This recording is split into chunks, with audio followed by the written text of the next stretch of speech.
Jessica was broke. Not just regular college student broke, but seriously, desperately broke. Her part-time job at the campus bookstore barely covered her food, and rent was due in 3 days. She stared at her bank account on her phone screen and felt her stomach drop. $47.30. That was it. Her tiny apartment near downtown was perfect for her. Close to campus, decent neighborhood, and just the right size for one person. But at $800 a month, it was way beyond what she could afford alone. She had been living there for 6 months, burning through her savings, telling herself she would find a solution soon. Well, soon was now, and she was out of options. Jessica grabbed her laptop and opened every roommate website she could find. She typed up a quick ad describing her place and herself as a quiet, clean student looking for someone to share expenses. Within hours, her email was flooded with responses. Her excitement quickly turned to disappointment as she read through them. The first guy wanted to bring his 3 cats and his drum kit. The next person asked if she minded late-night parties every weekend. One girl sent a message that was just a bunch of crying emojis and something about her ex-boyfriend. Another person wanted to know if they could install a hot tub on the balcony. Jessica deleted message after message, wondering if normal people even existed anymore. After a week of disasters, she was ready to give up and move back in with her parents to states away. Then she got a message that made her stop scrolling. It was from someone named Zara, and it was unlike anything she had received. The message was perfectly written, with proper grammar and no abbreviations. Zara introduced herself as an international student studying cultural anthropology. She explained that she was looking for a quiet place to live. While she completed her research project on human social behaviors, she offered to pay 6 months of rent upfront and promised to be a respectful, clean roommate who valued privacy and study time. Jessica read the message 3 times. 6 months upfront. That would solve all her money problems instantly. She quickly typed back, asking when Zara could come look at the place. The response came back within minutes. Zara could come that evening at exactly 7 o'clock, if that was convenient. Something about the formal way she wrote made Jessica smile. Maybe international students were just more polite. Jessica spent the rest of the day cleaning her already clean apartment and trying to figure out what questions to ask.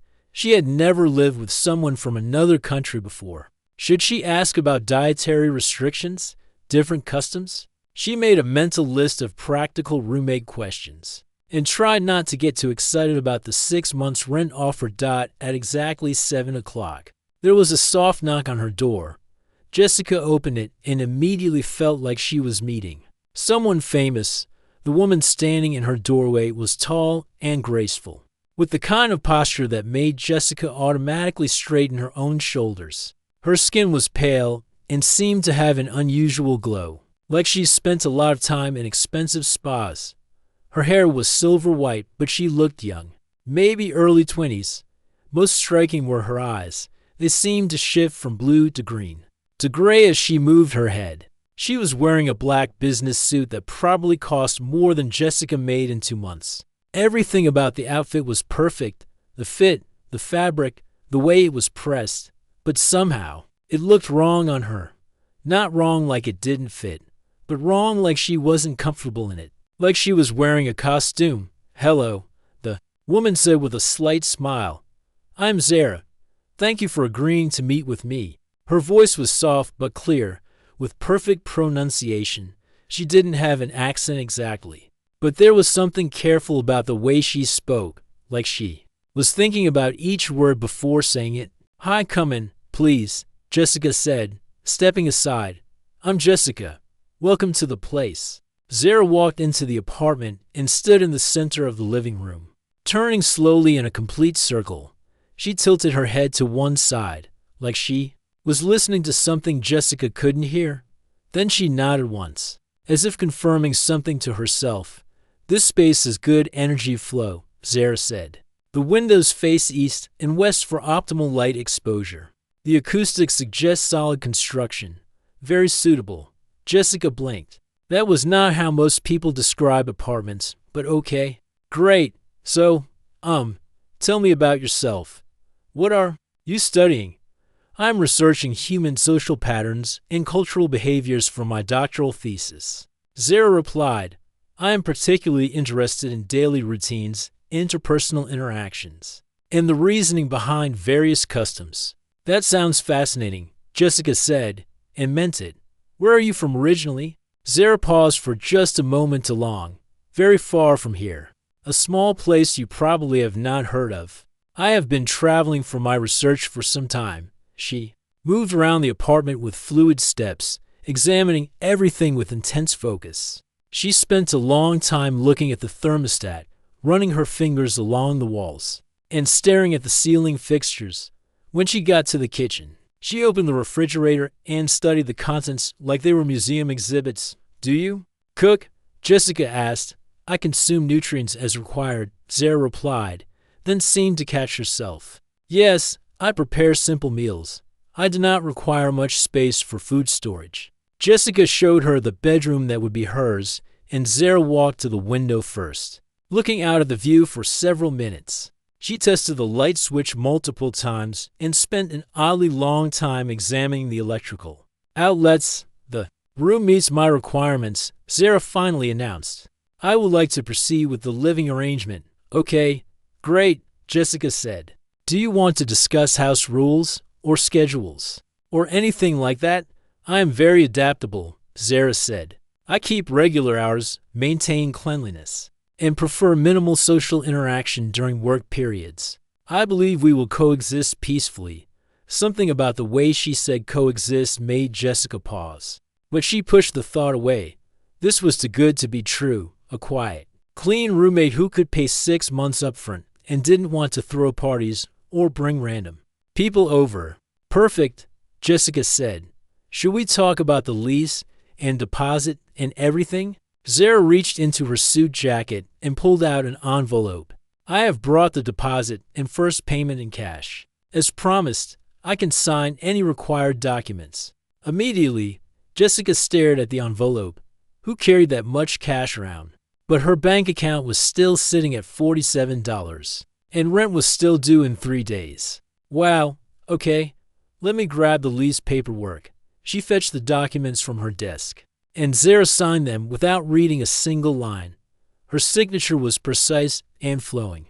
Like calligraphy. When would you like to move in?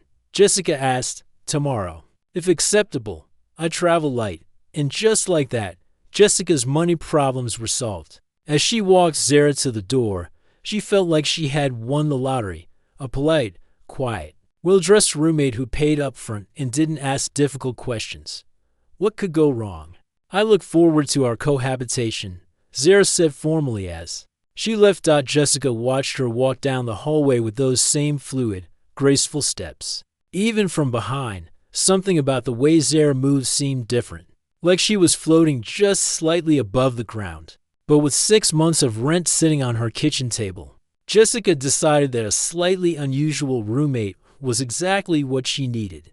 Little did she know that slightly unusual was the understatement of the century.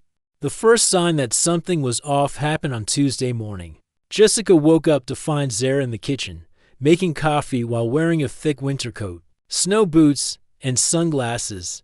It was 75 degrees outside and sunny morning. Jessica said carefully, wondering if she should ask about the outfit. Good morning, Jessica. Zara replied cheerfully, stirring her coffee with intense concentration. I have calculated that morning beverages require protective thermal layers. Jessica stared at her roommate, who was now sweating visibly in the heavy coat. Zara, it's pretty warm today. Are you feeling okay? Zara paused mid-stir and looked down at herself as if seeing her clothes for the first time. Yes, the temperature. Regulation calculations may need adjustment. She didn't take off the coat by Thursday. Jessica realized that Zara's relationship with clothing was deeply complicated. She came home from her afternoon classes to find her roommate sitting on the living room floor, surrounded by every piece of clothing she owned. Shirts, pants, dresses, shoes, and accessories were arranged in precise circles around her like some kind of fashion ritual. Zara had a notebook in her lap and was writing furiously. occasionally holding up different items and examining them with the intensity of a scientist, studying alien artifacts, which, Jessica was starting to think, might not be far from the truth. "What's all this?" Jessica asked, stepping carefully around a circle of shoes. "I am attempting to decode the logic system of human garment selection," Zara said without looking up. "The patterns are highly complex and seem to contradict basic survival principles." Jessica sat down on the couch, fascinated despite herself. "What do you mean?" Zara held up a pair of high heels.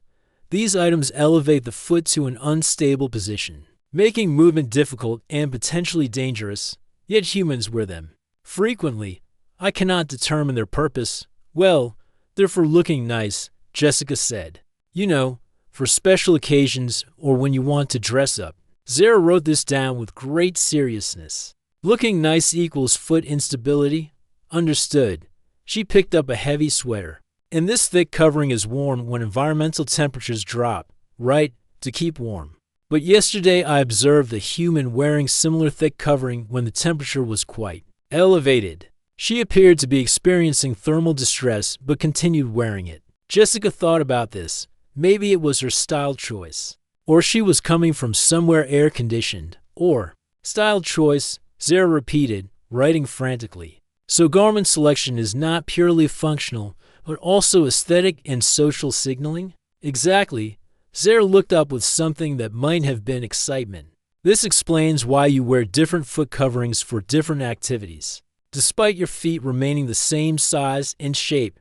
"You mean shoes?" "Yeah, running shoes. For exercise, dress shoes for nice events, boots for rain." "Fascinating," Zara breathed. "The same body parts require different coverings based on planned activities and social contexts." Jessica was starting to enjoy this conversation. Nobody had ever made her think about clothes as a complex system before. "What kind of clothes did you wear where you're from?" Another one of those long pauses. "Very simple garments, purely functional. We did not have such elaborate social clothing protocols." "Where exactly are you from again?" "A very remote area. Quite isolated. Different customs." Jessica made a mental note to look up isolated places with weird clothing customs later. For now, she was curious about Zara's experiment. "So what have you figured out so far?" Zara consulted her notebook. Humans appear to have different clothing requirements for sleeping, eating, exercising, working, socializing, weather protection, and status display. However, the specific items chosen for each category vary based on factors I have not yet identified. "That's actually pretty accurate," Jessica admitted. "But yesterday I attempted to apply this knowledge," Zara continued. "I selected exercise garments for my morning food preparation, as it involved physical activity. This appeared to cause confusion in the building hallway." Jessica tried to picture Zara making breakfast in workout clothes and meeting their neighbors. "What did you wear exactly?" "Compression leggings, athletic footwear, and a moisture-wicking upper garment with reflective elements. You were running." "Geared to make breakfast?" The activity involved movement and potential thermal elevation from the cooking apparatus. Jessica couldn't help laughing. "Zara, cooking breakfast doesn't count as exercise. You just wear normal clothes for that, like pajamas or casual clothes." Zara wrote this down with the concentration of someone learning a new language, which Jessica realized she basically was. The situation got worse over the weekend. Jessica came back from the grocery store to find Mrs. Patterson from next door standing in the hallway, looking concerned. "Honey," Mrs. Patterson said in a low voice, "is your roommate okay?" She went to get the mail wearing a ball gown and rain boots. Jessica's heart sank. She's adjusting to local customs. She's from very far away. "Where exactly?" "I've traveled quite a bit, dear." Northern Europe, very northern, different weather patterns." Mrs. Patterson looked skeptical, but nodded politely. "Well, you might want to have a chat with her." People are starting to talk. Jessica found Zara in their apartment, still wearing the formal dress and boots combination, studying weather reports on her laptop. "Zara, we need to talk about clothes." "Yes," Zara said eagerly. "I have been conducting field research. Today I tested the hypothesis that formal garments provide superior social status signaling regardless of activity context. And the results were mixed. Several humans stared, but none initiated social interaction. I may have miscalculated the status enhancement properties. Jessica sat down next to her roommate, who was now taking notes about their conversation. In real time, look, clothes aren't just about logic or status or weather, she said gently. There are social rules that everyone just knows. Like, you don't wear a fancy dress to get mail. You don't wear snow boots when it's sunny. You don't wear workout clothes to make breakfast. But why? Zara asked with genuine curiosity. What is the underlying principle that determines appropriate garment selection? Jessica opened her mouth to explain and realized she had no idea. Why didn't you wear a ball gown to get mail? Because it was weird? Because people would stare? Because it was too fancy for a simple task? It's just normal, she said finally. It's what people expect. Zara nodded thoughtfully and wrote down expectation protocols in her notebook. I think I need to study this more systematically, she said. Perhaps I should observe human behavior patterns in different social contexts before attempting further implementation.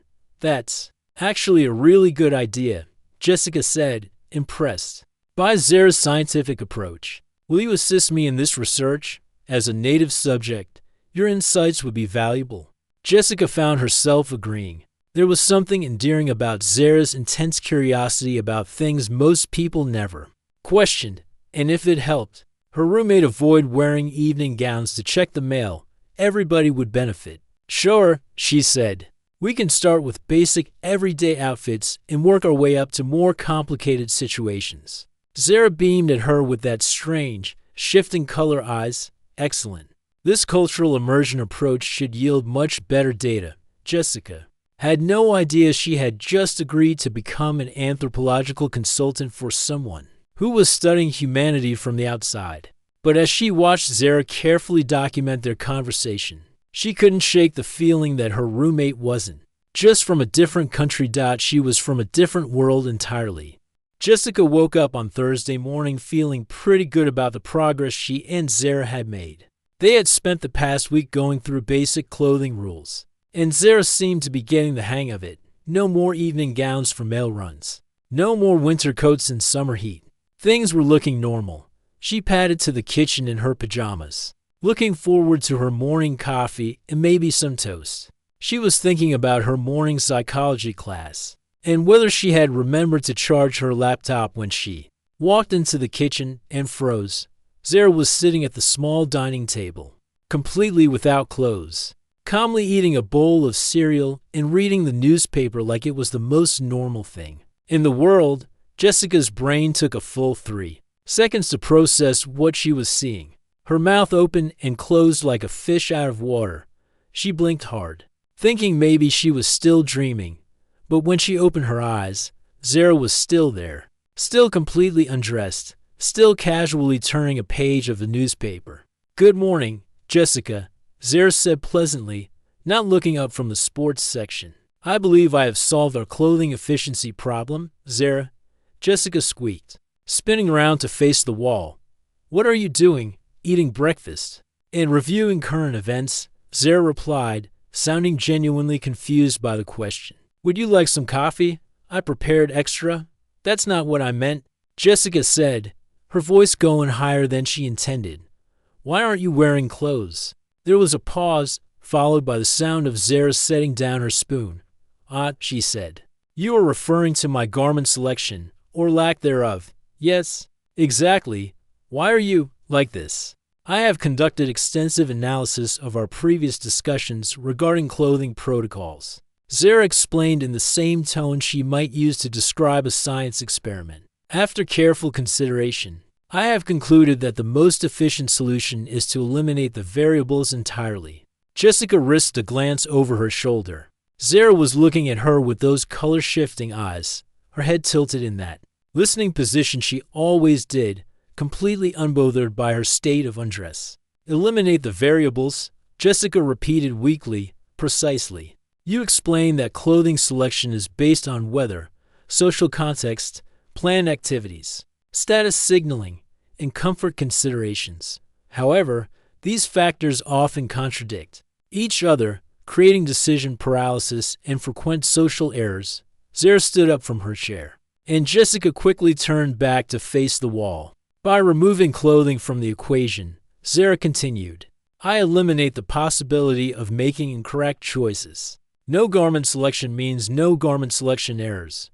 That's not how it works. Jessica said desperately, You can't just not wear clothes. Why not? The simple question hung in the air. Jessica realized she was about to have the weirdest conversation of her life. Because you have to wear clothes. It's the law. It's basic human decency. But why? Zara pressed gently. What is the logical foundation for this requirement? Jessica's mind raced. How do you explain to someone that clothes are necessary when they clearly weren't born understanding it? People will see you, she said finally, and that's wrong. Private parts are private. You keep them covered. But why are certain body parts considered private while others are not? Your face is uncovered. Your hands are uncovered. What makes some areas different? Jessica felt like she was trying to explain why the sky was blue to someone who had never seen color. It's how society works. It's what people expect. If you don't wear clothes, you'll get arrested. Arrested for displaying my natural form. Yes. Fascinating, Zara murmured, and Jessica could hear her taking notes. So clothing serves as a legal requirement rather than a functional one. It's both, and it's about respect and privacy, and Jessica trailed off, realizing how difficult it was to explain something she had never questioned before. I am attempting to understand, Zara said patiently, but from my observations, clothing often serves no protective function in controlled environments like this apartment. The temperature is regulated. There are no environmental hazards, and we are in a private space. But what if someone comes to the door? Then I would put on garments before opening it, obviously. Jessica turned around slowly, keeping her eyes firmly on Zara's face. Zara, you cannot just be undressed in the apartment. What if there's an emergency? What if maintenance comes by? What if I have friends over? These are all solvable logistical issues, Zara replied. Emergency protocols could include rapid garment deployment. Visitors could be given advance notice. Social gatherings could be scheduled around clothing requirements. You're talking about this like it's a computer program. Is that incorrect? Before Jessica could answer, there was a knock at the door. Both women froze. Jessica, it's Mrs. Patterson. From next door. I have a package that was delivered to my place by mistake. Jessica's eyes went wide with panic. She looked at Zara, who appeared to be calculating response options. Just a minute, Jessica called out, her voice cracking slightly. She grabbed a dish towel from the counter and shoved it at Zara, then realized how inadequate it was and ran to get a bathrobe from her closet. When she came back, Zara was examining the dish towel. With scientific curiosity, this fabric square seems insufficient for full body coverage. She observed, Put this on. Jessica whispered frantically, thrusting the bathrobe at her. Zara put on the bathrobe with the careful movements of someone handling an alien artifact, then stood perfectly still as Jessica tied the belt round her waist. Stay here and don't move, Jessica commanded, then went to answer the door. Mrs. Patterson was standing in the hallway holding a small Amazon package, but her attention was clearly focused on trying to see into the apartment behind Jessica. Here you go, dear, she said, handing over the package. I hope I wasn't interrupting anything important. Not at all, Jessica said, blocking the doorway with her body. Thanks so much for bringing this by. Is your roommate here? I heard voices. She's studying, very focused on her research. Mrs. Patterson nodded, but looked curious. What kind of research does she do again?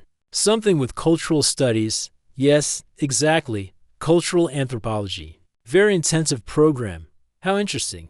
Well, I'll let you get back to it. Jessica closed the door and leaned against it, her heart pounding.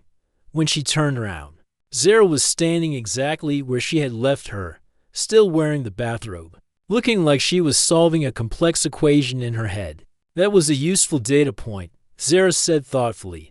The visitor's presence created immediate social pressure for compliance with clothing protocols. Even in my own living space, Zara, Jessica said, sitting down on the couch and putting her head in her hands, we need to have a serious talk. I'm listening.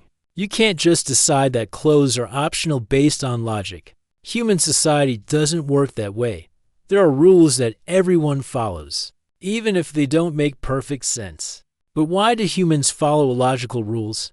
Jessica looked up at her roommate, who was genuinely waiting for an answer with those strange, shifting eyes. There was something about the way Zara asked questions that made Jessica feel like she was being studied by someone who had never encountered humans before. Because that's how we live together peacefully, she said slowly. We all agree on certain basic things so that society can function, like wearing clothes, and saying please and thank you, and not staring at people.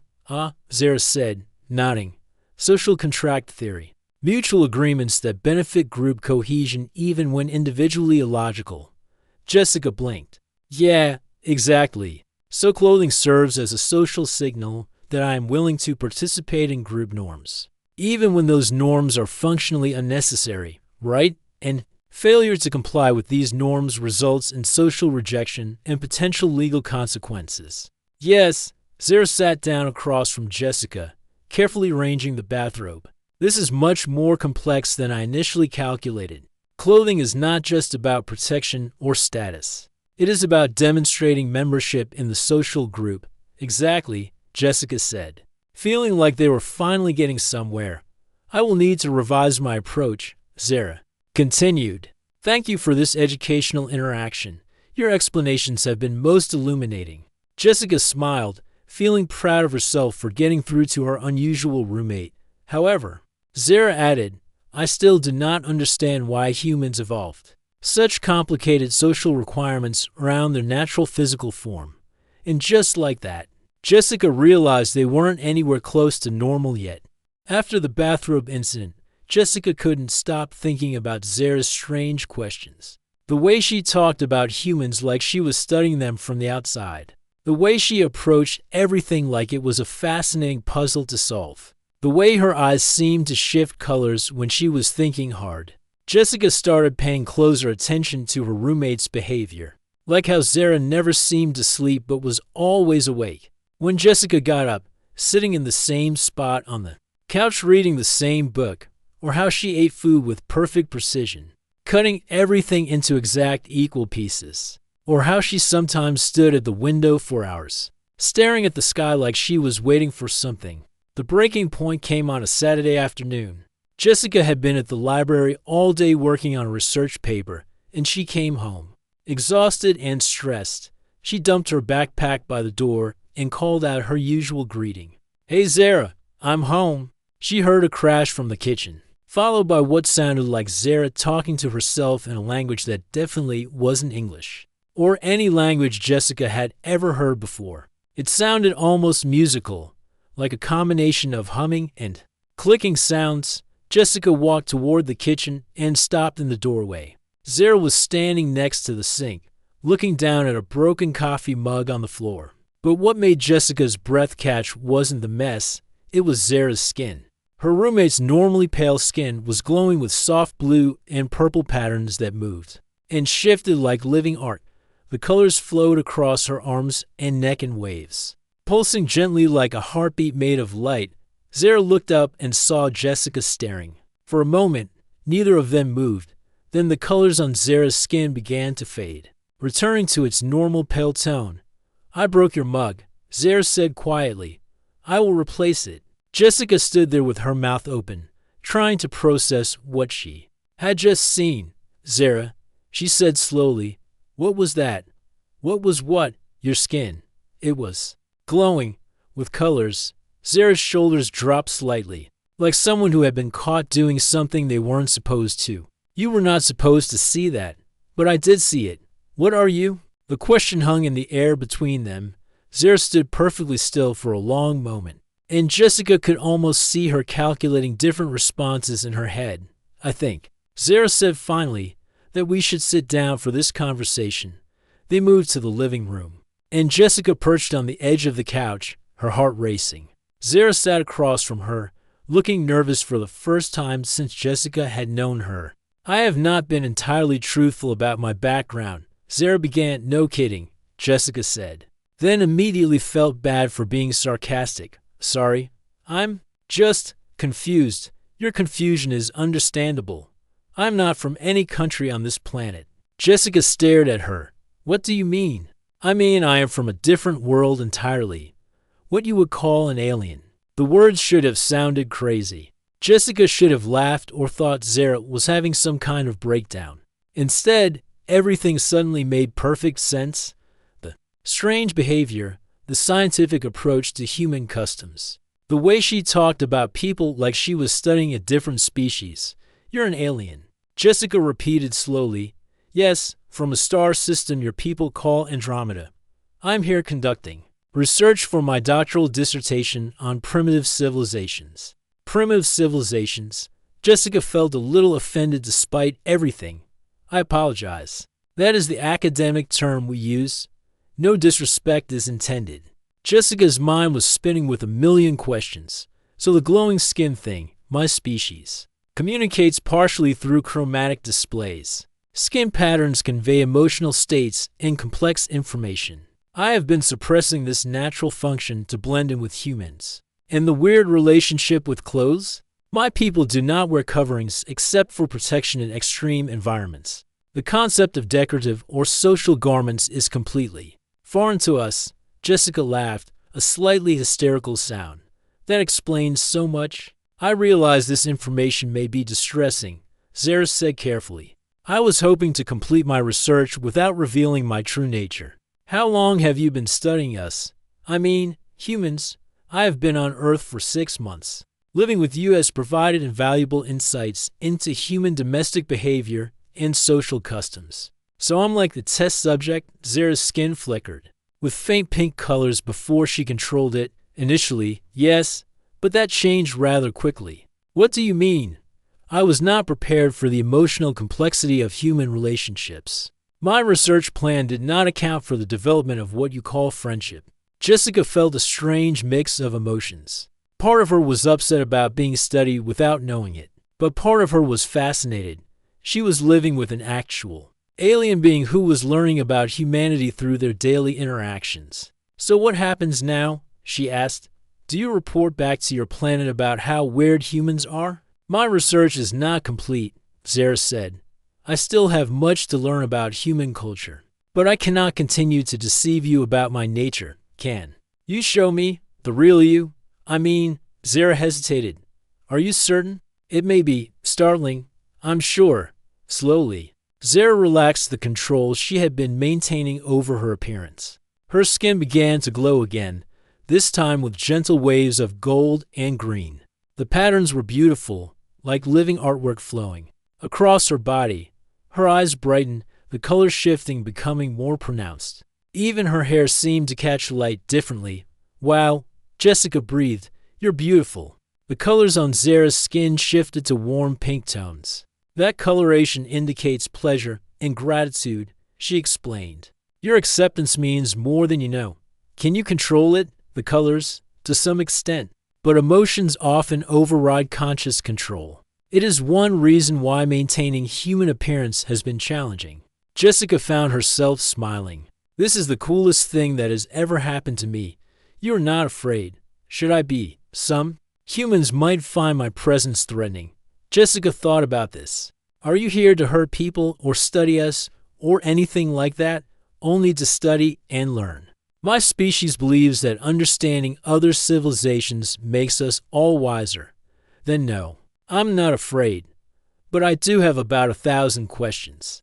Zara's skin flickered with what looked like amusement. I would be happy to answer them.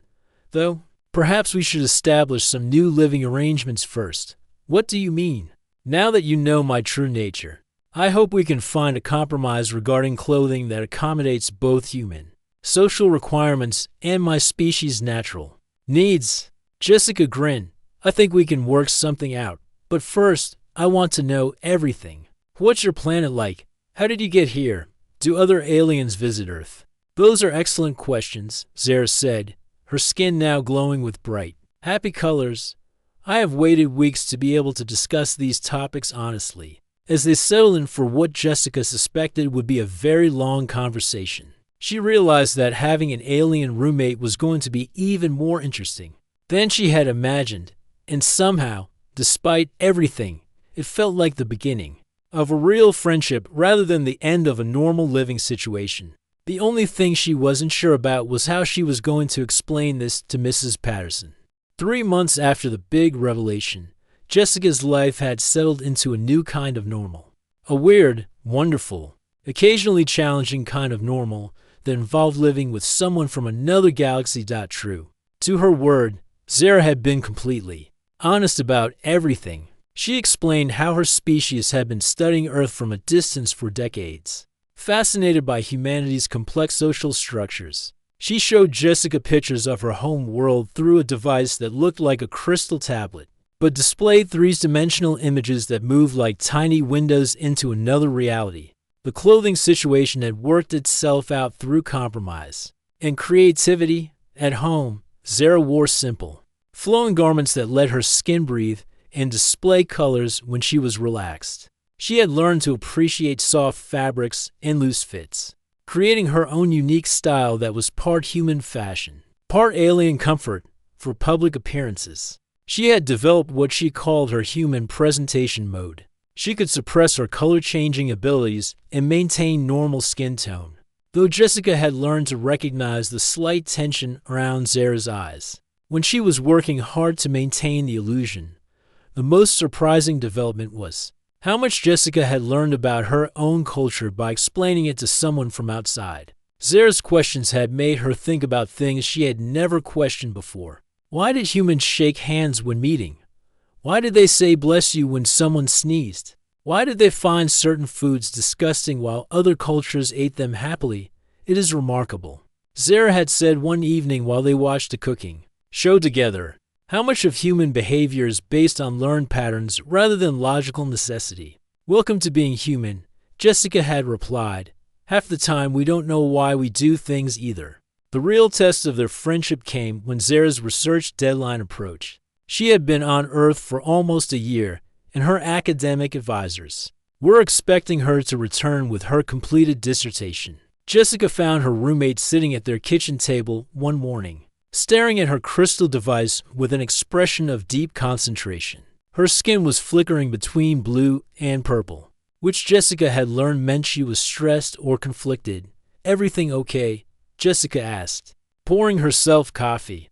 I have received a communication from my university, Zara said without looking up. My research supervisor wants to schedule my defense presentation.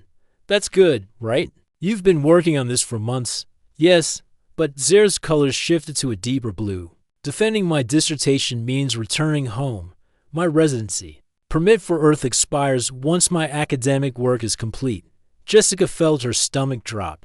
She had known this moment would come eventually, but she had somehow managed not to think about it. How long do you have?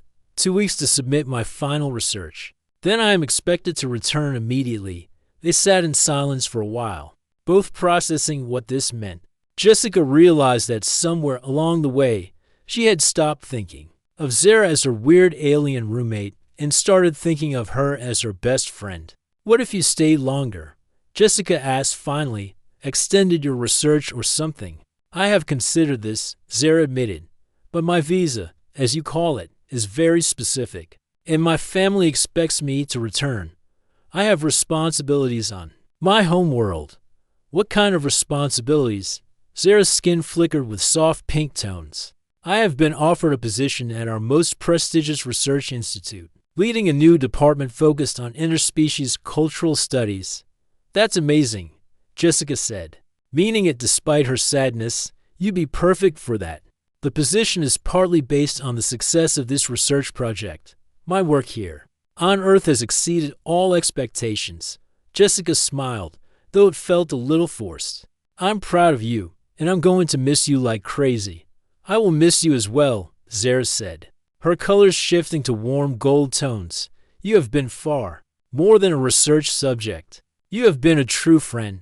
The next 2 weeks flew by in a blur of activity. Zara worked frantically to complete her dissertation. While Jessica tried to make the most of the remaining time together, they did all the things Jessica had been meaning to show her alien friend, visited museums, went to movies, tried different restaurants. The hardest part was keeping Zara's secret while still enjoying these experiences together. Jessica found herself making up elaborate stories about Zara's background. When curious strangers asked about her unusual perspectives or reactions to everyday things, she's from a very isolated community, became Jessica's standard explanation. Very different customs. On their last weekend together, they decided to stay home and have what Zara called a cultural exchange evening. Jessica showed her favorite movies and explained why certain scenes were funny or touching. Zara shared more images from her home world and told stories about her childhood that involved flying through crystalline forests and learning to communicate through color patterns before she could speak. "I have a confession," Zara said as they sat on the couch sharing a bowl of popcorn. "When I first arrived, I thought human emotional attachments were primitive and inefficient." "Gee, thanks," Jessica said with a grin. "But now I understand that these connections are perhaps the most sophisticated aspect of your species. The capacity to care deeply for others, even when it causes pain, is remarkable." "You mean friendship, love, loyalty, grief, all of it." "My people experience these emotions too, but not with the same intensity. We are more measured in our attachments." Jessica looked at her friend, whose skin was glowing with soft, warm colors. "You don't seem very measured to me." "That is another thing I have learned from humans. Sometimes it is worth abandoning logic for the sake of connection." The morning of Zara's departure arrived too quickly. She had explained that her people would come for her at dawn, landing in a nearby park where their ship wouldn't be noticed. Jessica had insisted on coming along to say goodbye. They walked through the empty park in the early morning light, carrying Zara's single metallic suitcase. She was wearing a simple white dress that Jessica had helped her pick out, something that will work on either world, they had decided. "There," Zara said, pointing to a clear area near some trees. "They will arrive precisely at sunrise." They sat on a park bench to wait, and Jessica tried not to think about how quiet the apartment would be without Zara's constant questions and observations. "I have something for you," Zara said, pulling a small device from her pocket. It looked like a piece of polished crystal, about the size of a phone but much thinner. "What is it?" "A communication device. It works across interstellar distances, though there will be some delay. I thought, if you wanted to stay in touch." Jessica took the device carefully. It felt warm in her hands and seemed to pulse with gentle light. "You want to keep being friends, even from another galaxy, if you are willing. I would like to continue learning about human culture, and I would like to tell you about my new work." Before Jessica could respond, a soft humming sound filled the air. Looking up, she saw something that looked like a shooting star, except it was moving slowly and getting bigger instead of fading away. "They are here," Zara said, standing up. The light descended and resolved into a ship that was nothing like what Jessica had expected from science fiction movies. It was organic looking, like a giant flower made of silver and crystal, and it landed without making a sound. An opening appeared in the side of the ship, and two figures emerged.